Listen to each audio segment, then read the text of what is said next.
अल्हम्दुलिल्लाह नहमदुहु व नस्तईनुहु व नस्तगफिरुहु व नुमिनु बिही व नतवक्कलु अलैहि व नऊज़ु बिल्लाहि मिन शुरूरि अनफुसिना व मिन सय्यिआति अअमालिना मन यहदिहिल्लाहु फला मुज़िल्ल लहु व मन युज़लिल फला हादिय लहु व नशहदु अन ला इलाहा इल्लल्लाह वहदहु ला शरीका लहु व अशहदु अन्न मुहम्मदन अब्दुहु व रसूलुहु फ़क़द तबारक व तआला फ़िल क़ुरआनिल मजीद वल फ़ुरक़ानिल हमीद।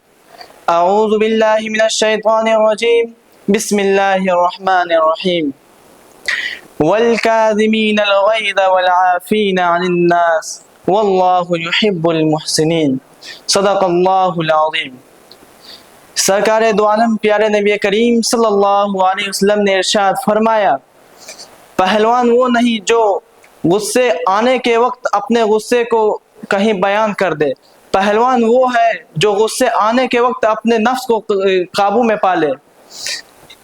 अक्सर देखा जाता है कि गांव हो या शहर हो या अपने इलाका हो, अक्सर ये देखा जाता है कि रोज़े की हालत में भूख और प्यास की वजह से लोग बहुत जल्द गुस्से में आ जाते हैं।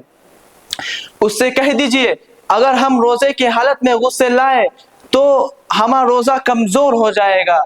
गुस्सा शैतान की तरफ से आता है और रमज़ानुल मुबारक का जो महीना है वो शैतान को शिकस्त देने वाला महीना है।